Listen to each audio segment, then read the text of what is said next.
Le secret caché du prophète Élie que tout le monde doit connaître en grandissant. Dans la vaste tapisserie des histoires bibliques, peu de figures portent des mystères aussi profonds et des révélations aussi puissantes que le prophète Élie. Imaginez-vous dans une terre divisée, à une époque de ténèbres spirituelles où le peuple d'Israël s'est complètement éloigné de Dieu. Ils étaient perdus, adorant de faux dieux, oubliant celui qui les avait libérés de l'esclavage en Égypte. Dans ce contexte troublé, une figure émerge du désert, une figure enveloppée de mystère, un homme aux origines simples mais avec une mission extraordinaire. Il est Élie, le Tishbite, l'homme de Tishbé. Qui était Élie, ce prophète qui est apparu soudainement sur la scène de l'histoire d'Israël, sans passé enregistré, sans lignée noble? D'où venait cet homme qui semblait surgir des montagnes arides de Galade, portant une foi si intense qu'elle semblait capable de déplacer des montagnes? Ce que nous savons, c'est qu'Élie est apparu à un moment crucial, un moment où le peuple était spirituellement perdu. Mais pourquoi a-t-il été choisi? Pourquoi, parmi tous les hommes, Dieu a-t-il appelé cet homme solitaire, cet homme de foi indomptable? Quel est le secret qu'Élie porte, le secret qui peut transformer la vie de ceux qui le découvrent? Préparez-vous pour un voyage à travers le temps, un voyage qui révélera le secret caché du prophète Élie, un secret que tout le monde doit connaître en grandissant. C'est l'histoire d'un homme qui n'a pas seulement entendu la voix de Dieu, mais qui a aussi eu le courage de suivre cette voie, quel qu'en soit le prix. Et à mesure que nous plongeons dans la vie d'Élie, nous serons confrontés à des mystères et des révélations qui ont le pouvoir de changer complètement notre compréhension de la foi et de la dévotion. Ce qui est sur le point d'être révélé va bien au-delà d'une simple histoire. C'est une invitation à regarder de plus près le voyage d'Élie, à découvrir le secret caché qui a non seulement façonné sa vie, mais qui peut également profondément impacter la nôtre. Alors, qu'est-ce qu'Élie savait? Qu'a-t-il vu et entendu qui l'a poussé à continuer, même face aux plus grands défis? Restez avec nous et découvrez ce que ce prophète emblématique a à nous enseigner sur le courage, la foi et le pouvoir de croire en quelque chose de plus grand que nous-mêmes. C'est le secret qui peut changer votre vie pour toujours. Élie savait que sa vie ne serait plus jamais la même après avoir entendu cet appel. Imaginez le silence d'un après-midi ordinaire dans les montagnes de Galade, interrompu par une voix qui semblait venir du plus profond de son âme. « Lève-toi, Élie, et va », ordonna le Seigneur. Sans aucun signe dans le ciel, sans trompette annonçant sa mission, seulement un appel direct et personnel. Comment savait-il? Comment savait-il que cette voix était, en fait, la voix de Dieu? Le cœur d'Élie était envahi par un mélange de peur et de révérence. Il savait qu'il n'était pas un homme puissant, qu'il n'avait pas d'armée à son commandement, qu'il ne possédait ni richesse ni statut, mais il avait quelque chose que beaucoup avaient perdu. Une foi inébranlable. Avec cette foi, il ferait face à tous ceux qui se présenteraient à lui. Mais vous vous demandez peut-être, qu'est-ce que Dieu a exactement demandé à Élie de faire? Quelle était la mission qui l'attendait? Dieu n'a pas mâché ses mots. Va te présenter au roi Achab, et déclare qu'il y aura une sécheresse sur la terre, jusqu'à ce que je dise le contraire. L'instruction était claire, mais la mission semblait presque suicidaire. Achab n'était pas un roi ordinaire, c'était un homme corrompu, influencé par la perverse Jézabel, sa reine, qui avait propagé le culte de Baal et conduit Israël dans un abîme spirituel. Affronter Achab, c'était défier le système même qui maintenait Israël dans les ténèbres. Mais Élie, avec un cœur brûlant de foi, savait qu'il ne pouvait reculer. Alors, imaginez la scène, Élie, un homme simple, vêtu d'un manteau de poil et tenant son bâton, marchant en direction du palais royal.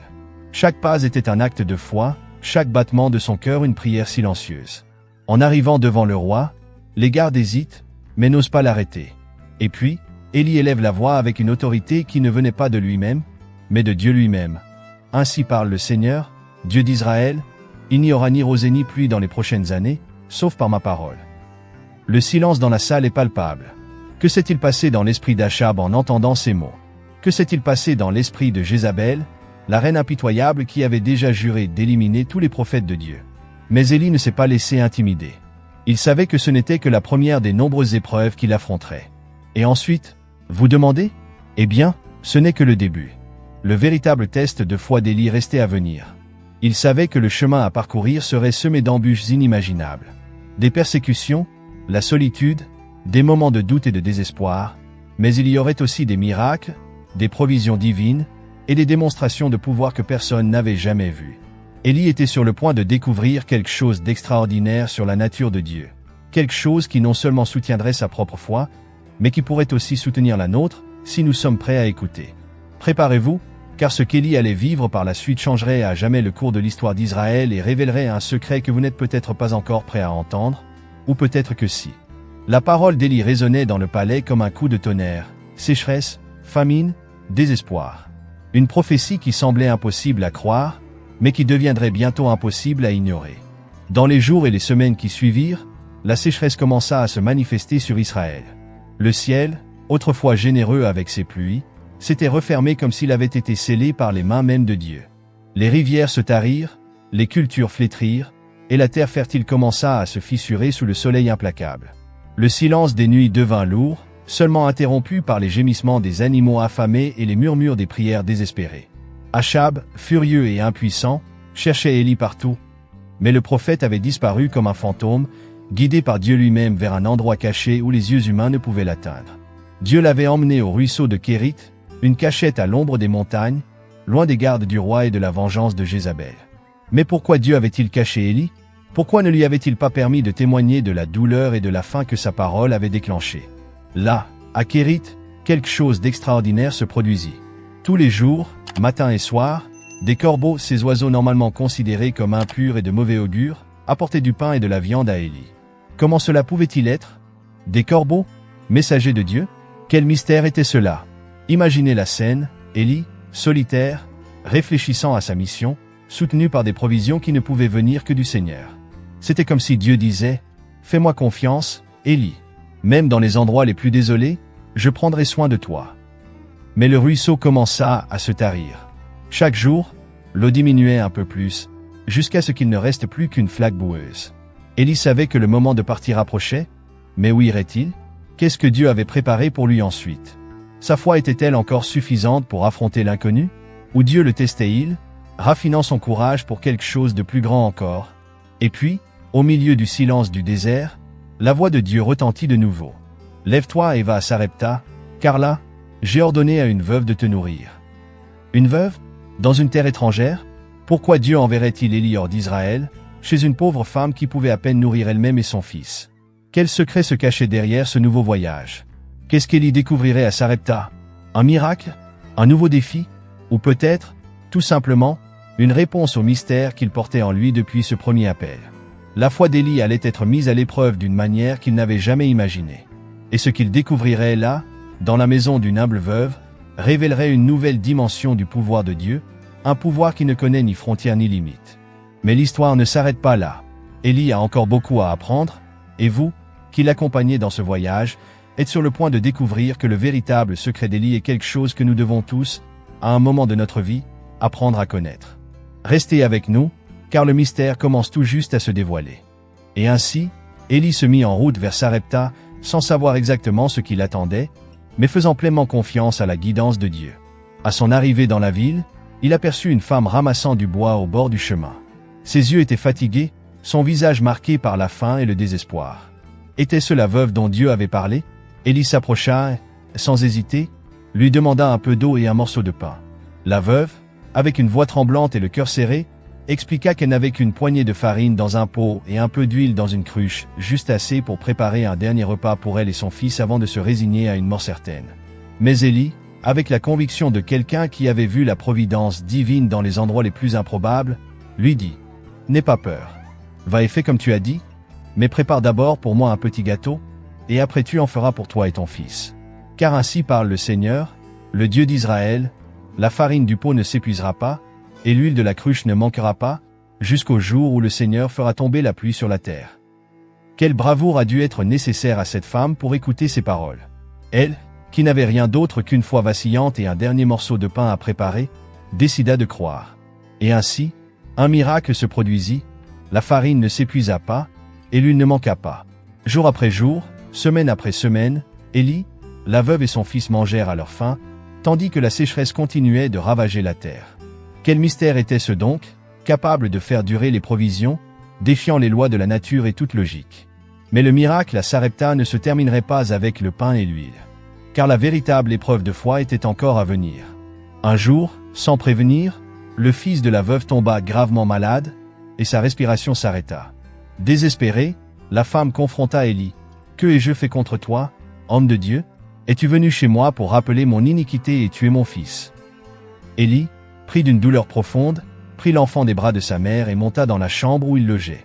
Là, il se prosterna sur le corps inerte de l'enfant et implora le Seigneur de toute son âme. « Ô Seigneur mon Dieu, je t'en supplie, que l'âme de cet enfant revienne en lui. » 3 fois, il s'étendit sur le corps de l'enfant, sa voix résonnant dans le silence de la chambre comme une prière urgente qui ne pouvait être ignorée. Et alors, le miracle se manifesta. La vie revint dans le corps de l'enfant, et il respira de nouveau. Élie le ramena à sa mère, qui, les larmes aux yeux, s'exclama « Maintenant je sais que tu es un homme de Dieu, et que la parole du Seigneur dans ta bouche est vérité. » Ce n'était pas seulement un miracle de résurrection physique, c'était une résurrection de la foi. Une confirmation que le Dieu d'Élie n'était pas limité par des frontières ni par des circonstances. Mais qu'est-ce que cela signifiait pour Élie? Que préparait Dieu pour lui après tant de signes et de merveilles? L'appel de Dieu devenait plus clair, mais le chemin à venir serait encore plus difficile. Élie était en train d'être préparé pour une confrontation décisive, un affrontement qui amènerait toute la nation d'Israël au seuil de la foi. Ce qui allait venir exigerait plus que du courage. Cela exigerait une foi inébranlable, car la prochaine étape le conduirait au sommet du mont Carmel, pour une rencontre que personne n'oublierait. Avec le cœur renouvelé par la résurrection du fils de la veuve et la confirmation de la puissance de Dieu qu'il avait vue à Sarepta, Élie savait qu'il était prêt pour le prochain grand défi. Dieu lui avait révélé qu'il était temps de retourner en Israël, dans le royaume d'Achab, et d'affronter une fois pour toutes les faux prophètes de Baal. Mais ce que Dieu prévoyait était encore plus audacieux. Une confrontation directe sur le mont Carmel, un défi public entre le Dieu d'Israël et les dieux païens. Un défi qui allait ébranler les fondations du royaume et pousser le peuple d'Israël à choisir de quel côté se trouvait leur loyauté. Élie monta au mont Carmel avec une confiance presque surnaturelle. Là-haut, il regarda la vaste armée des prophètes de Baal, 450 au total, tout prêts à défendre leur faux Dieu. Le peuple d'Israël, hésitant et divisé, s'était rassemblé autour, attendant, craignant, imaginant ce qui allait se passer. Élie, d'une voix chargée d'autorité divine, s'adressa au peuple. « Jusqu'à quand oscillerez-vous entre deux opinions? Si le Seigneur est Dieu, suivez-le, si c'est Baal, suivez-le. » Mais le peuple resta silencieux, le cœur partagé, la peur de faire le mauvais choix paralysant leurs paroles. Alors, Élie proposa un test qui ne pouvait être ignoré. « Apportez 2 taureaux, dit-il. Un pour les prophètes de Baal, et un pour moi. Préparons nos sacrifices, mais nous n'allumerons pas le feu. Le Dieu qui répondra par le feu, c'est lui le vrai Dieu. » Les prophètes de Baal acceptèrent, confiant que la puissance de leur Dieu l'emporterait. Ils commencèrent à invoquer Baal depuis le matin jusqu'à midi, criant, dansant, se coupant avec des couteaux, laissant leur sang couler dans une frénésie de désespoir. Mais rien ne se passa, pas une étincelle, pas un bruit, seulement le silence assourdissant de l'absence de pouvoir. Élie observait tout calmement, attendant son moment. Et quand il arriva, il appela le peuple à s'approcher, les invitant à être témoins de la puissance du Dieu d'Israël. Il répara l'autel du Seigneur, qui avait été détruit, en utilisant 12 pierres, une pour chaque tribu d'Israël. Il plaça le taureau sur le bois et fit quelque chose d'inattendu. Il demanda qu'on apporte de l'eau, beaucoup d'eau, pour tremper le sacrifice, le bois, et même l'autel, remplissant le fossé autour. Le sacrifice était complètement mouillé, l'eau coulant, imbibant tout, comme si Élie voulait rendre l'impossible encore plus impossible. Et alors, il pria, une prière simple, mais chargée de foi. « Ô Seigneur, Dieu d'Abraham, d'Isaac et d'Israël, que l'on sache aujourd'hui que tu es Dieu en Israël et que je suis ton serviteur, et que j'ai fait toutes ces choses selon ton ordre. Réponds-moi, ô Seigneur, réponds-moi, afin que ce peuple sache que toi, ô Seigneur, tu es Dieu, et que tu ramènes leur cœur à toi. » Soudain, le feu du Seigneur tomba du ciel avec une fureur indescriptible, consumant l'holocauste, le bois, les pierres, la poussière, et même l'eau dans le fossé tout autour. Le peuple tomba à genoux, sous le choc et la révérence, criant « Le Seigneur est Dieu! Le Seigneur est Dieu !» C'était un moment de victoire écrasante, un moment qui semblait mettre fin au conflit spirituel. Mais Élie savait que ce n'était que le début de quelque chose de plus grand. Le ciel, qui avait été fermé pendant si longtemps, commença à s'ouvrir. Un petit nuage apparut à l'horizon, grandissant, s'assombrissant, promettant une pluie qui mettrait fin à la sécheresse et restaurait la terre. Mais alors que la pluie commençait à tomber, lavant la terre desséchée et ramenant la vie au sol stérile, Élie sentit une présence sombre dans l'air. Jézabel, la reine qui adorait Baal et persécutait les prophètes de Dieu, n'accepterait pas cette défaite sans combattre. Une nouvelle tempête était sur le point de se former, Une tempête qui n'impliquait pas seulement le vent et la pluie, mais une bataille spirituelle qu'Élie devrait affronter. Alors que la pluie tombait, trempant la terre et renouvelant la vie, une autre lutte se préparait. Une lutte qui mettrait à l'épreuve la foi d'Élie d'une manière qu'il n'avait jamais imaginée. La pluie tombait torrentiellement sur la terre desséchée, apportant soulagement et espoir, mais Élie savait que la bataille était loin d'être terminée. Alors que le peuple célébrait la fin de la sécheresse, les vents de la fureur de Jézabel soufflaient déjà fort. La reine, furieuse de la défaite de ses prophètes et humiliée par la démonstration de puissance d'Élie, jura de se venger. Son message était clair et implacable, que les dieux me punissent, et avec sévérité, si demain à cette heure je ne fais pas de ta vie ce que tu as fait à celle des prophètes de Baal. Élie, qui avait affronté tant de défis avec courage, ressentit alors le poids de la menace. Quelque chose en lui commença à vaciller. Comment un homme qui venait de démontrer la puissance de Dieu pouvait-il ressentir de la peur? Mais la peur est une force puissante, capable de frapper même les cœurs les plus vaillants. Élie, épuisé et tourmenté, s'enfuit dans le désert, cherchant refuge dans la solitude et l'immensité silencieuse, loin de la portée de ses ennemis. Après avoir marché toute une journée, il s'arrêta, se sentant complètement vaincu. À l'ombre d'un genêt, un petit arbuste au milieu du désert, il se laissa aller au désespoir. Sa voix, autrefois puissante devant les rois, n'était plus qu'un murmure angoissé, sans est assez, Seigneur. Prends ma vie, car je ne suis pas meilleur que mes ancêtres. Il se coucha et s'endormit, espérant que ce sommeil serait son dernier. Mais Dieu n'en avait pas fini avec Élie. Même dans le désespoir, il ne l'abandonnerait pas. Pendant qu'Élie dormait, un ange du Seigneur vint à lui et le toucha. « Lève-toi et mange, » dit l'ange, en lui montrant un petit repas, un pain cuit sur des braises et un pot d'eau. Élie mangea et but, mais, toujours abattu, se recoucha. Une deuxième fois, l'ange toucha Élie et dit, « Lève-toi et mange, car le chemin est trop long pour toi. » Avec cette nourriture, Élie trouva la force de continuer. Il marcha 40 jours et 40 nuits jusqu'au mont Horeb, la montagne de Dieu. Là, il se réfugia dans une caverne, seul, à la recherche de réponses. Que voulait Dieu de lui maintenant? Pourquoi, lui qui avait été si fidèle, se sentait-il si perdu et abandonné? Et alors, la voix de Dieu retentit dans l'obscurité. « Que fais-tu ici, Élie ?» Le prophète, toujours consumé par l'angoisse, ouvrit son cœur. « J'ai été extrêmement zélé pour le Seigneur, Dieu des armées. Les Israélites ont rejeté ton alliance, détruit tes autels, et tué tes prophètes par l'épée. Je suis le seul qui reste, et maintenant ils cherchent aussi à me tuer. » Dieu ne le réprimanda pas, mais au lieu de cela, appela Élie à sortir de la caverne. Un vent fort se leva, si puissant qu'il fendait les montagnes et brisait les rochers. Mais le Seigneur n'était pas dans le vent. Après le vent, un tremblement de terre secoua la montagne, mais le Seigneur n'était pas dans le tremblement de terre.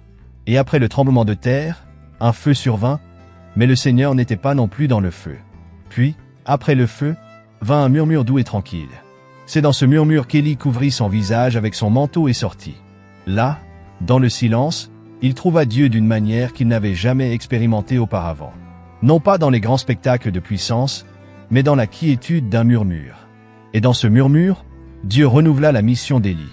Il y avait encore beaucoup à faire. Il n'était pas seul.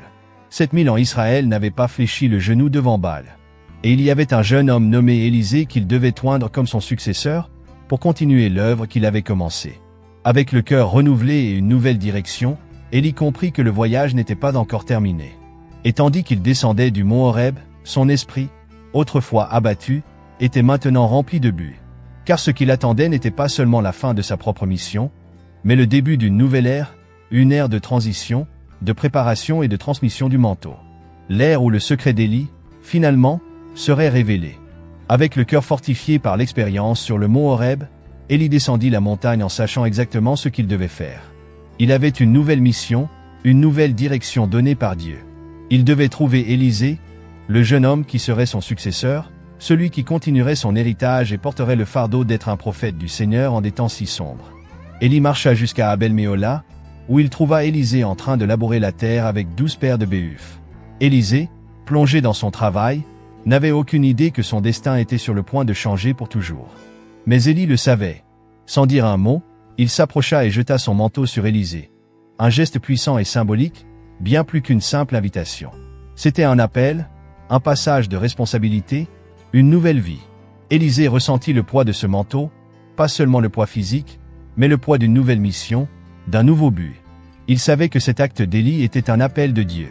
Immédiatement, il laissa les béhufs et courut après Élie, demandant seulement à dire au revoir à sa famille. Élie, comprenant l'importance du moment, lui donna sa bénédiction.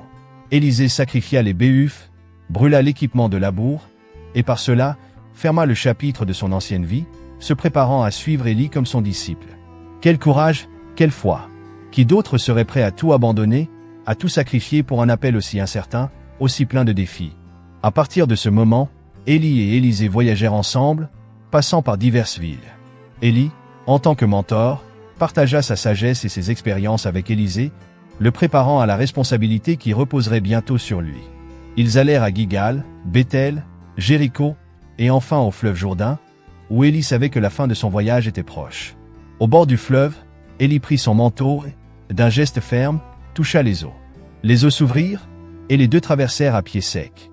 De l'autre côté, Élie se tourna vers Élisée et demanda « Demande-moi ce que tu veux que je fasse pour toi avant d'être enlevé d'auprès de toi. » Élisée, avec une foi audacieuse, répondit « Je te prie, que je reçoive une double portion de ton esprit. » Élie savait qu'Élisée avait demandé quelque chose de profond, quelque chose que seul Dieu pouvait accorder. « Tu as demandé une chose difficile, dit-il, mais si tu me vois lorsque je serai enlevé d'auprès de toi, cela t'arrivera, sinon, cela n'arrivera pas. » Alors qu'il marchait et parlait, soudain, un char de feu et des chevaux de feu les séparèrent.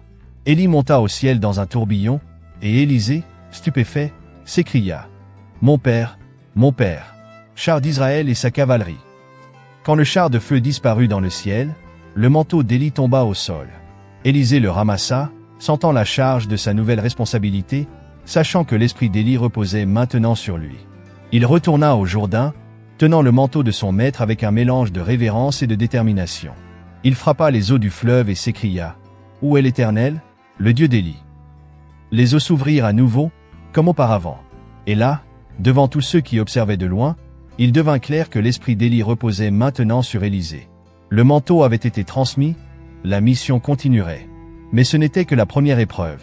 Élisée savait qu'il lui faudrait démontrer non seulement la même foi et le même courage qu'Élie, mais peut-être encore plus, car le chemin à venir serait plein de défis encore plus grands, de batailles spirituelles que personne n'aurait jamais pu imaginer. Et le secret qu'Élie avait si bien gardé commençait à se révéler, morceau par morceau, dans les actions et la foi de son successeur.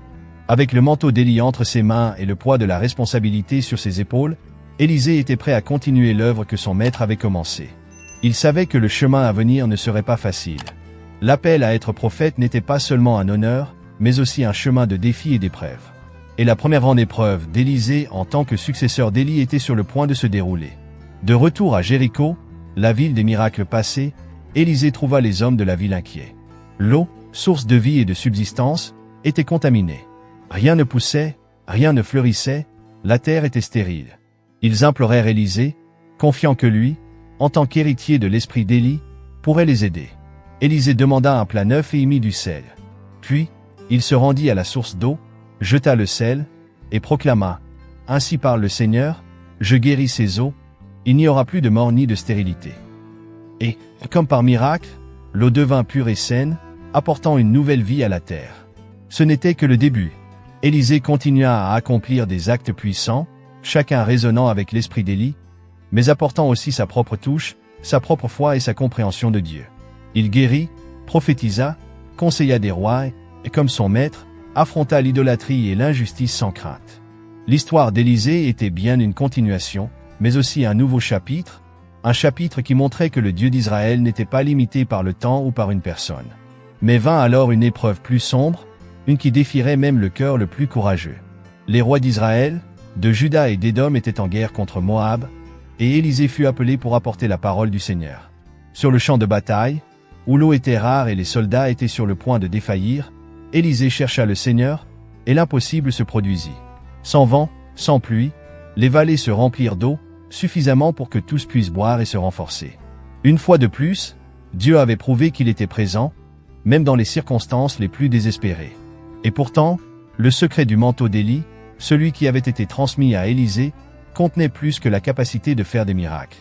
Il contenait le mystère de la présence constante de Dieu, même dans les moments les plus sombres. Et quand Élisée fit face à sa dernière épreuve, il savait qu'il y avait quelque chose de plus profond, quelque chose qu'Élie avait compris lorsqu'il avait été emporté au ciel, que le véritable pouvoir ne résidait pas seulement dans les miracles, mais dans l'obéissance à Dieu, dans la fidélité à sa parole, même lorsque le chemin devenait difficile.